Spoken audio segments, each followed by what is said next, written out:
Welcome to Trap Bible Stories. Yo, so I'm reading my Bible right. And in Nehemiah 13, God snapped when he let Nehemiah put his paws on folks. But let me rewind, because why y'all ain't tell me we could lay more than just holy hands? But let me catch y'all up. So Nehemiah was working overtime rebuilding Jerusalem. My boy put the walls up. The people were living right. And the covenant was renewed. Everything was good as Gucci. So y'all, Nehemiah was like, alright, my work here is done. Y'all gonna be good if I leave? They were like, yeah, we got it. So y'all, he dipped for a bit and went back to Babylon. But guess what? As soon as Nehemiah left, them folks started acting a plumb fool. Y'all, Nehemiah was chilling back in Babylon with the king, minding his business, until one of his homies pulled up on him like, psst, psst, hey, fam, they wildin' in Jerusalem. Now that you gone, y'all, Nehemiah was like, what? What do you mean they wildin'? I ain't even been gone long. Y'all, he was hot. So my boy packed his bags and pulled up in Jerusalem like, what's good? I leave for 5 minutes, 5 minutes, and y'all turned Jerusalem into a Playboy mansion. Y'all, it was wild.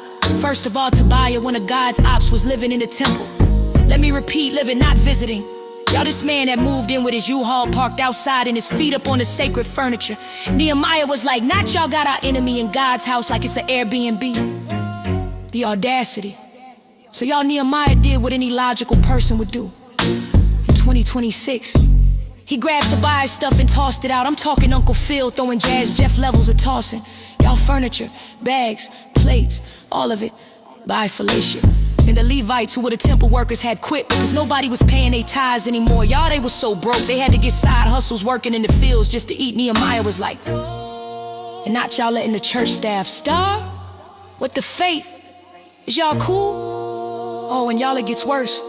Some of the Israelites had gone and married foreign women, even though God specifically said don't marry them. But there they were pulling a Solomon and Samson and marrying unsaved baddies. And then y'all, on top of all that, they had turned the Sabbath into a full-blown flea market. They were doing temple thrifting. Y'all, it was vendors everywhere selling FUBU, Carl Kanai, and Ralph Lauren. People were buying and selling like it was Black Friday. So y'all, Nehemiah was like, not y'all running Amazon Prime Day on God's day. Y'all, it was a mess. But Nehemiah wasn't having it. Y'all, he shut it down. He locked the gates and banned the vendors, and like an old school episode of Martin, he told them to get to stepping. And let me tell y'all, now Nehemiah didn't just pray about it. He laid hands, and I don't mean to bow your head, let me pray for you kind of hands.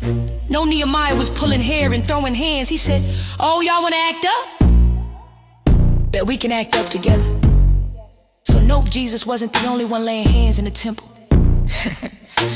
Pause, y'all, they kinda deserved it. Anyways, back to the story, because y'all, Nehemiah wasn't just mad for no reason. He loved God and wanted the people to live in obedience so they could stay in God's blessings. He knew sin separated us from God, and he wasn't about to let them go out like that.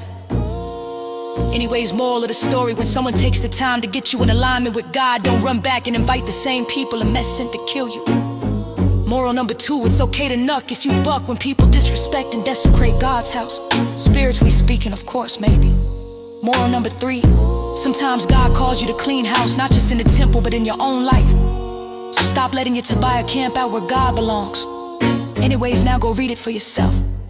Nehemiah 13, I want to know what y'all learned. This is Trap Bible Stories with 10 Watts. Oh, and Trap Bible Stories. Book is available on Amazon.